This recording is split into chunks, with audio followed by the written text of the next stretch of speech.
Dando início ao segundo dia de atividade do 16º Congresso Brasileiro de Direito do Trabalho Rural, queremos uma vez mais expressar nossa gratidão aos patrocinadores e colaboradores que permitiram a realização deste evento. Assim, o nosso muito obrigado ao Banco do Brasil e à Caixa Econômica Federal. Também a colaboração da FAESP, Federação da Agricultura e Pecuária do Estado de São Paulo, da Única, União da Indústria da Cana-de-Açúcar, da FERAESP, Federação dos Empregados Rurais Assalariados do Estado de São Paulo, e ainda as usinas Bazan e Bela Vista.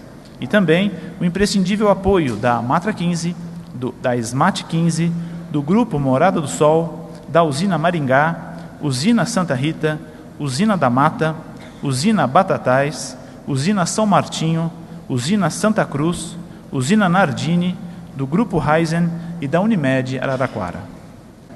Dando, portanto, início às atividades, teremos agora o quarto painel, intitulado Horas in Itinere. É válida a negociação coletiva ou não? Compondo a nossa mesa de trabalhos, anunciamos as presenças do Dr. Antônio Galvão Pérez e do Dr. Manuel Carlos Toledo Filho. Para coordenar os trabalhos, Sua Excelência, o juiz diretor do Fórum Trabalhista de Araraquara, Dr. José Antônio Ribeiro de Oliveira Silva, que assume a palavra.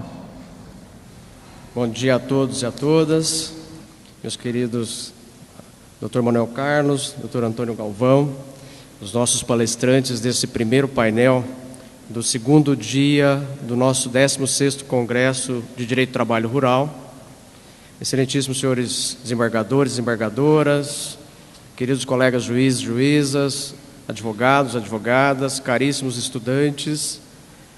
Em primeiro lugar, eu quero agradecer a todos pela presença e agradecer ao Dr. Samuel Gulima, diretor da nossa Escola Judicial, por ter tido essa oportunidade de ser o apresentador desse primeiro painel da sexta-feira.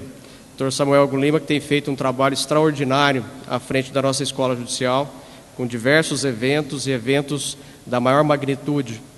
A Escola Judicial de Campinas sempre foi excelente, sempre com um trabalho de altíssima qualidade. Mas sob a direção do Dr. Samuel, isso tem se destacado ainda mais. A escola tem sido uma escola de ponta em nível nacional. Agradecer também ao desembargador Flávio Cooper, presidente do nosso tribunal. A desembargadora Antônia levou a ele a proposta de fazermos o Congresso Rural em Araraquara e ele aceitou de pronto, sempre incentivou a realização desse congresso, sempre esteve conosco, sempre nos apoiou, por intermédio do pessoal do cerimonial, competentíssimo pessoal do cerimonial, e aqui estamos com esse 16º Congresso de Direito do Trabalho Rural. Aliás, eu preciso fazer ao Dr. Cooper 2 agradecimentos. Primeiro, esse do nosso Congresso de Direito do Trabalho Rural, novamente em Araraquara.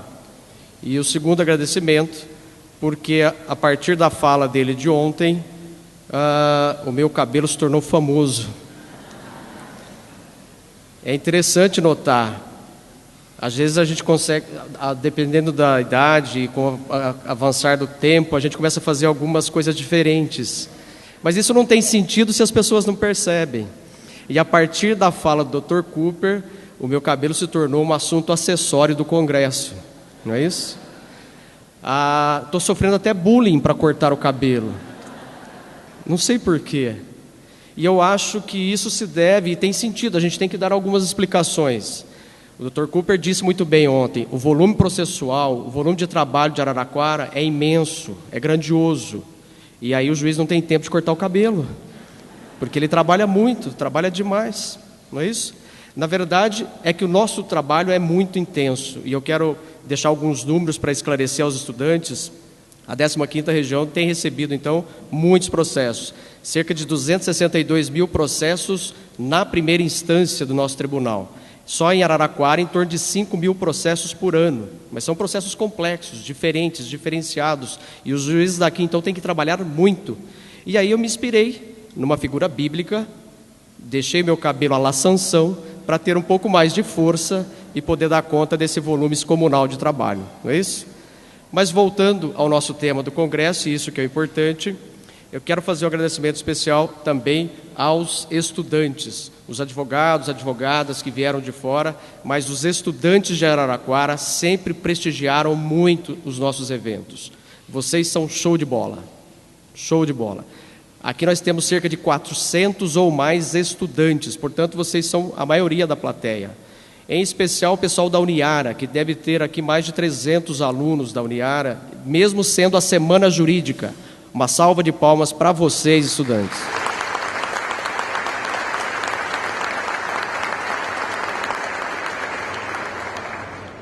E nós temos então hoje, para inaugurar essa sexta-feira, Namorada do Sol e da Chuva, essa questão interessantíssima, atualíssima, das horas in itinere, e vamos falar então sobre horas in itinere, saber da validade ou não da negociação coletiva sobre essa temática, sobre esse tema. Temos para abrilhantar esse congresso, então, dois expoentes magníficos, dois expoentes cujos currículos falam por si. E eu então quero apresentar, por primeiro, o Dr. Antônio Galvão Pérez. Ele é bacharel em Direito pela Pontifícia Universidade Católica de São Paulo, com especialização em Direito do Trabalho, mestre em Direito do Trabalho pela Faculdade de Direito da Universidade de São Paulo, da USP, doutor em Direito do Trabalho pela Faculdade de Direito da Universidade de São Paulo, da USP, com orientação do Dr. Estevão Malê, sócio integrante do Conselho Diretivo do Escritório Robortella Advogados, onde é advogado desde 2000, professor adjunto de Direito do Trabalho da Fundação Armando Álvares Penteado, a FAAP, desde 2006, professor do curso de especialização em Direito e Processo do Trabalho da Escola Superior de Advocacia da UAB de São Paulo, autor de diversos livros, especialmente na área trabalhista, artigos jurídicos, ministra palestras, cursos, tendo participado de bancas examinadoras de concursos e concedido entrevistas, estudos e outras publicações. Com a palavra, então, o Dr. Antônio Galvão Pérez. Bom dia a todos. Antes de tudo, eu gostaria de agradecer ao convite muito honroso feito pela Escola Judicial, TRT de Campinas, TRT da 15ª Região, em especial ao desembargador Samuel Hugo Lima. E me sinto muito honrado de participar dessa mesa ao lado do Dr. José Antônio, ao lado do Dr. Manuel, e cumprimento a todos os magistrados, alunos, advogados presentes. E vamos enfrentar hoje um tema que é sempre atual, né? A primeira questão que eu gostaria de destacar é uma renovada atualidade desse tema. Há um estudo, e até comentei já com o Dr. Samuel, é muito interessante perceber que grande parte dos estudos sobre horas in itinere provém de magistrados da 15ª Região. Então, a quantidade de estudos é muito grande, é um tema muito examinado, provavelmente porque há uma necessidade e há uma grande quantidade de casos envolvendo a matéria, uma grande necessidade de se aprofundar nesse estudo. Então, não vou citar apenas desembargadores e magistrados, juízes de primeira instância da 15ª Região como forma de prestigiá-los. Não foi uma escolha nesse sentido. É porque realmente muitos estudos são escritos por magistrados da 15ª Região. Esse é um fato que me chama muita atenção. E um estudo já um pouco antigo, de 95, do magistrado Carlos Alberto Moreira Xavier, ele destaca que esse tema foi examinado no primeiro Congresso Brasileiro de Direito do Trabalho Rural. Estamos no 16º, isso foi examinado já no primeiro Congresso. Então, é um tema de renovada atualidade. É um tema em que não há variações na jurisprudência, há inovações na legislação, e é um tema que sempre se mantém atual. Há um estudo também de uma magistrada também da 15ª Região, da doutora Iara, que ela demonstra que há algumas teorias para definição da jornada de trabalho. Uma delas é do tempo efetivamente trabalhado. Um exemplo disso são os intervalos que são excluídos da jornada. Então, o intervalo para refeição e descanso não é computado na jornada de trabalho. Um outro exemplo é a teoria do tempo à disposição do empregador. Se incluem também na jornada de trabalho todos aqueles momentos em que o empregado está à disposição do empregador, mas muito embora não esteja efetivamente trabalhando. E há também a teoria do tempo integral, em que se admite a inclusão na jornada de trabalho de momentos em que o empregado não está sequer à disposição do empregador. Um desses exemplos ocorre para a configuração de acidente de trabalho, no chamado acidente in itinere, em qualquer situação, seja o transporte servido fornecido pelo próprio empregador, seja o transporte público, há, para fins de acidente de trabalho, há o entendimento de que o acidente in itinere também configura um acidente de trabalho. Pois bem, como enfrentar isso à luz do tema da exposição de hoje? Se tem aplicado, para justificar a integração das horas em itinerário na jornada de trabalho, a teoria do tempo à disposição, no sentido de que o trabalhador está à disposição do empregador nesse momento. Há até quem ouse dizer que, nesse momento, o empregador utiliza o transporte público por ordem do empregador. Obviamente, diante de alguns pressupostos que foram criados, primeiro pela jurisprudência e depois incorporados pela lei. Que pressupostos seriam esses? Seriam os pressupostos que hoje estão na súmula 90, inciso 1, e também no artigo 58, parágrafo 2º da CLT. O local de difícil acesso ao não serviço por transporte público regular e o transporte fornecido pelo próprio empregador. Então, isso hoje está no inciso 1 da súmula 90 e também no parágrafo 2º do artigo 58 da CLT. Então, por criação jurisprudencial e depois por uma inovação legislativa, isso passou a figurar na definição de jornada do trabalho no nosso sistema. A grande discussão que nós vamos enfrentar diz respeito a como interpretar esses limites, né? Então, antes de chegar na questão da negociação coletiva, nós temos que lembrar que a interpretação, no sentido de que as horas em itinerário devem integrar a jornada de trabalho, ela é forçosamente restritiva. Então, isso é uma exceção à regra geral. Por ser uma exceção à regra geral, a própria súmula 90, incorporando as antigas súmulas 324 e 325 do TST, diz que a mera insuficiência de transporte público não enseja o pagamento de horas em itinerário. E no inciso 4, se houver transporte público regular ou em parte do trajeto percorrido em condução da empresa, as horas em itinerário remuneradas limitam-se ao trecho não alcançado pelo transporte público. Então, o TST tem firmado o entendimento no sentido de que essa interpretação é restritiva, excluindo das hipóteses as descritas no inciso 3 e no inciso 4 da súmula 90. Uma outra questão que tem que ser lembrada é que, em regra, o trabalhador que gasta 2 horas, 3 horas no percurso ordinário para o seu local de trabalho, servido por transporte público, que em um centro como o centro urbano como São Paulo, talvez seja a maior parte da população, não tem essas horas remuneradas. Então, é uma situação realmente excepcional. Então, é muito comum, numa cidade como São Paulo, por exemplo, o sujeito morar na Zona Leste e trabalhar na Zona Oeste.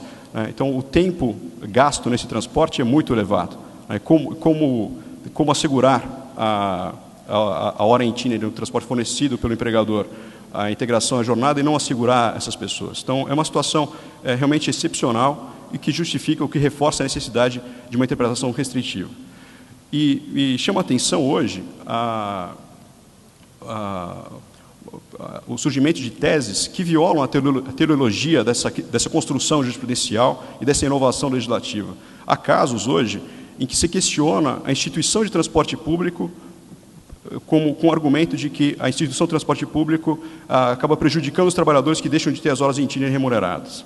Então, há casos hoje em que já despontam essas teses, no sentido de que, ora, se o empregador fornecia o transporte, era um local de difícil acesso e as horas de itinerário eram remuneradas, se o poder público institui o transporte, eu quero questionar a legalidade desse transporte. Isso já tem sido feito hoje para mostrar como tem sido adulterada a teleologia da norma e a teleologia dessa construção jurisprudencial.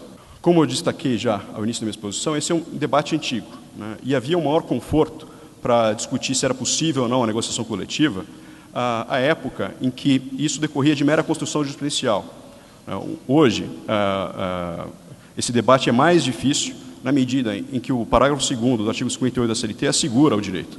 Então, a discussão sobre se é possível ou se não é possível negociar, ela tem em conta não apenas a construção jurisprudencial, mas saber se é possível ou não afastar a aplicação de algo que está previsto em lei.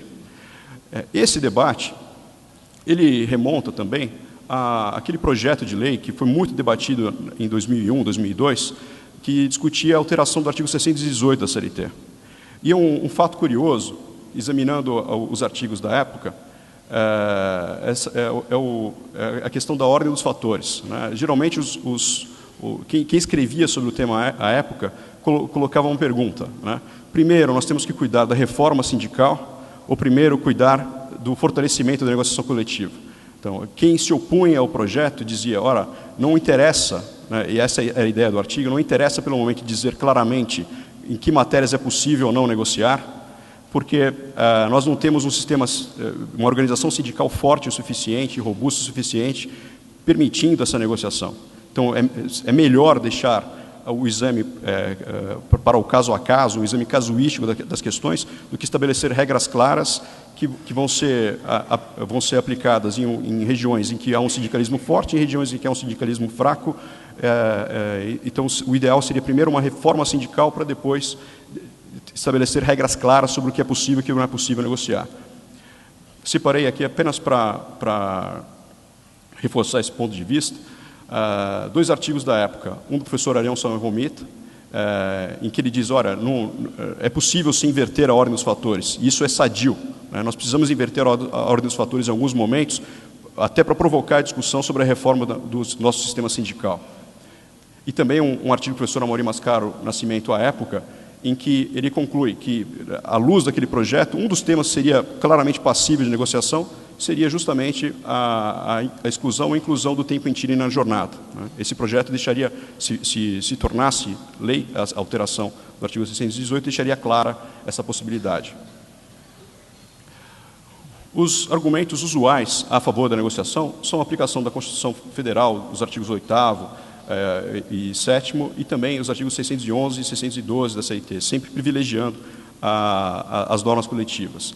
Mas há um outro argumento que muitas vezes é esquecido, né? O Brasil ratificou a Convenção 98 do OIT, e o artigo 4º dessa Convenção 98 diz que os Estados, medidas apropriadas às condições nacionais serão tomadas, se necessário, para estimular e promover o pleno desenvolvimento e utilização de mecanismos de negociação voluntária entre empregadores e organizadores de empregadores e organizações de trabalhadores, com o objetivo de regular, mediante acordos coletivos, termos e condições de emprego. Interpretando esse artigo, a própria OIT tem entendido que jornada de trabalho é um tema, sim, que deve ser objeto de negociação. Para exemplificar isso, eu separei 2 emendas de uma coletânea de decisões do Comitê de Liberdade Sindical da OIT, que deixam isso muito claro, né? As medidas que se aplicam unilateralmente pelas autoridades para restringir a gama de temas que podem ser objeto de negociações são frequentemente incompatíveis com a Convenção 98. Com um método particularmente adequado para remediar esse gênero de situações, se dispõe a procedimento de consultas de caráter tripartite destinadas a estabelecer de comum acordo linhas diretrizes em matéria de negociação coletiva. A emenda 914 ainda é mais clara nesse sentido. Uma legislação que exclua a duração do trabalho do campo de aplicação da negociação coletiva, salvo quando haja autorização governamental, parece atentar contra o direito das organizações de trabalhadores de negociar livremente com os empregadores as condições de trabalho, garantidas pelo artigo 4º da Convenção número 98. Essas questões são colocadas para nós pensarmos o seguinte: quando se tenta restringir a negociação coletiva sobre o tema, se está imaginando que o resultado será desfavorável ao trabalhador, se está imaginando que o sindicato não defenderá corretamente uma posição favorável aos trabalhadores, será que por trás dos argumentos contrários à negociação não há um preconceito relacionado a como essa negociação é feita?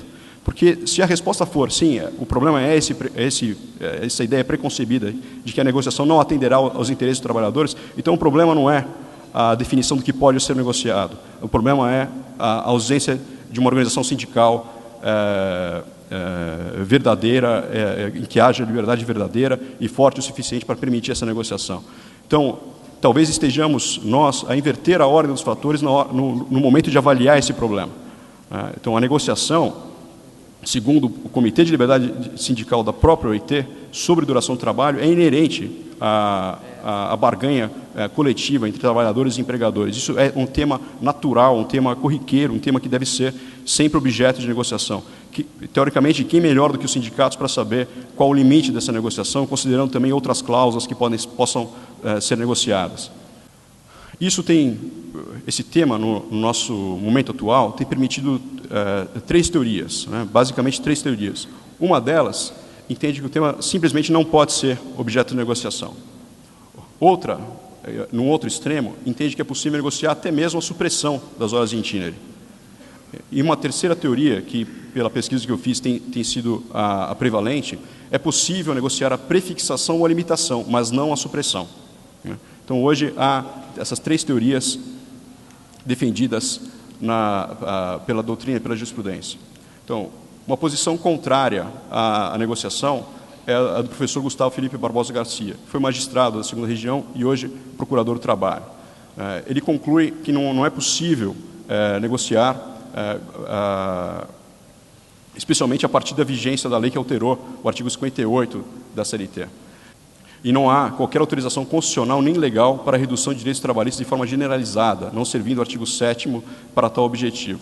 Então, a ideia que defende esse estudo é no sentido de que a negociação para prefixar, para limitar ou para suprimir, necessariamente afronta um direito já consolidado dos trabalhadores. Em um sentido parecido, há um artigo também do professor e magistrado Francisco Giordani. Sendo a finalidade de uma convenção coletiva de melhorar as condições de trabalho então existentes e ou vigorantes em relação aos trabalhadores de determinada categoria profissional, não se pode, como corolário, piorar a situação dos obreiros pelas cláusulas da mesma atingidos. E isso, irrecusavelmente, ocorrerá sempre quando se fixar o pagamento de determinado número de horas itinere, se em realidade o tempo gasto for maior. E é interessante que esse estudo, ele como argumento final, ele usa a fragilidade da organização sindical. Então, volto à pergunta, será que o problema é definir quais matérias podem ser objeto de negociação e qual o limite dessa negociação, ou o problema é a desconfiança na verdadeira força e representatividade dos sindicatos? Um estudo favorável à negociação, um estudo do também desembargador Flávio Alegretti Campos Cooper, apresentando quais são os argumentos utilizados para defender essa negociação. A prevalência do interesse coletivo sobre o individual, a autonomia coletiva garantida e prestigiada pela Constituição, também o fato de que é sabido que o empregado não pode renunciar a direitos conquistados por lei ou contratualmente, mas esse desequilíbrio que é entre o trabalhador e o empregador deixa de existir quando a negociação é direta com o sindicato. E, por fim, o princípio de que só se anula parte do ato quando este for intrinsecamente separável, o que não é o caso, já que o instrumento coletivo resultou de um todo negociado, onde se fez concessões mútuas para se chegar ao consenso das partes acordantes ou convenientes. Existe uma súmula que está ao final desse slide, do egresso TRT da 8ª Região, que é a súmula número 15, que admite até mesmo a supressão da remuneração das horas itinere e da integração das horas itinere à jornada. E há acordos também nesse sentido, obviamente do TRT da 8ª Região e também do TRT da 3ª Região. O fundamento dessa teoria é justamente o exame das normas coletivas pela teoria do conglobamento, no sentido de que, ainda que uma determinada cláusula exclua o direito à integração e à remuneração das horas itinere, pode ser que outras cláusulas tragam vantagens, contrapartidas a essa supressão. Então, não há como examinar um único ponto da norma coletiva para sustentar a nulidade dessa cláusula. A posição que tem sido, pela pesquisa que eu empreendi, a majoritária na doutrina e na jurisprudência, é a que admite a prefixação ou a limitação. O estudo do Dr. Cooper, por exemplo, ele fala em prefixação, não naquele momento que está transcrito, mas ele apresenta aqueles argumentos após tratar da prefixação. A doutora Yara Alves Cordeiro Pacheco, também desta 15ª Região, em um estudo específico sobre o tema, ela admite a prefixação e limitação, mas não a supressão. Entende impossível norma em que se faz constar que são indevidas as horas itinere sob qualquer circunstância, já que configura renúncia pura e simples, o que não se pode admitir. Esse estudo e outros que eu citei são anteriores até à alteração do artigo 58, eu preciso dizer isso para demonstrar o momento também que foram inscritos. A posição atual do TST, ela admite a prefixação e a limitação e não a supressão, especialmente após a alteração do artigo 58 da CLT. Há outros acordos também nesse sentido, alguns dizendo que é impossível a supressão e outros permitindo a limitação ou prefixação. E, para terminar, existem projetos de lei em diversos sentidos para tratar do tema. O primeiro destacado aqui é um projeto de lei do Senado, o número 208 de 2012, que pretende alterar diversos artigos do Estatuto do Trabalhador Rural, inserindo no artigo 9º esse parágrafo 7º, dizendo que, dadas as peculiaridades do trabalho rural, o fortalecimento pelo empregador a seus empregados de transporte gratuito para deslocamento diário, semanal ou mensal, da residência para o trabalho, do trabalho para a residência, independente da existência de transporte coletivo regular fornecido pelos entes públicos ou por meio de concessão, não será caracterizado como jornada itinerante. Então, é um projeto para alteração do Estatuto do Trabalhador Rural, para exclusão, em qualquer circunstância, do tempo itinerante na jornada de trabalho. Há projetos de lei também na Câmara, um projeto de lei 2409 de 2011, que pretende alterar novamente o artigo 58 da CLT, para dizer que o tempo despendido para o empregado até o local de trabalho e para seu retorno por qualquer meio de transporte não será computado na jornada de trabalho. E no parágrafo 3º dizer que em caso de transporte fornecido pelo empregador em local de difícil acesso ou não servido por transporte público, o tempo de deslocamento referido no parágrafo 2º deste artigo poderá ser fixado por meio de acordo ou convenção coletiva, a duração média e a forma e natureza da remuneração. Um outro projeto, que é o projeto de lei 2309 de 2011, também pretende alterar novamente o artigo 58 da CLT, para dizer que nas relações de trabalho rural, o tempo despendido pelo empregado até o local de trabalho para seu retorno, em transporte fornecido pelo empregador, será regulado por meio de acordo ou convenção coletiva de trabalho, não se aplicando à espécie diretamente o disposto no parágrafo 2º deste artigo, criando também uma exclusão, um tratamento especial para o trabalhador rural. Feitas essas considerações, é preciso tentar identificar se realmente o problema é incluir a matéria na negociação coletiva ou se o problema está no nosso modelo de organização sindical. E quando se estuda a doutrina de outros países, no sentido de que não é possível negociar contra preceitos de lei, quando se estuda os limites da autonomia coletiva, por exemplo, no direito italiano, nós temos que lembrar que, diferentemente de outros países, no Brasil quase tudo é legislado, né? Então, essa inclusão de matérias que seriam próprias de negociação coletiva, segundo o entendimento que prevalece dentro da própria OIT, se nós estamos incluindo todas as matérias no texto legal, o que sobra para a negociação coletiva? Qual vai ser o limite dessa negociação? E quando se estuda isso em outros países, se estuda isso diante de uma legislação muito mais enxuta, com uma abertura muito maior para essa forma de negociação.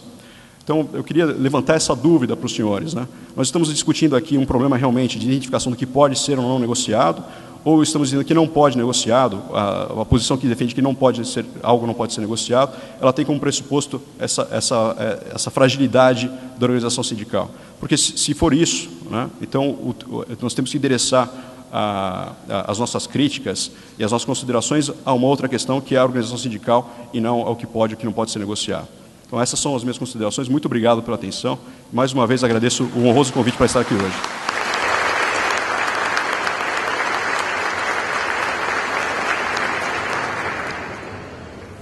Bom, queremos agradecer, então, ao Dr. Antônio Galvão Pérez por essa brilhante exposição, colocando aí seu posicionamento a respeito desse tema tão complexo.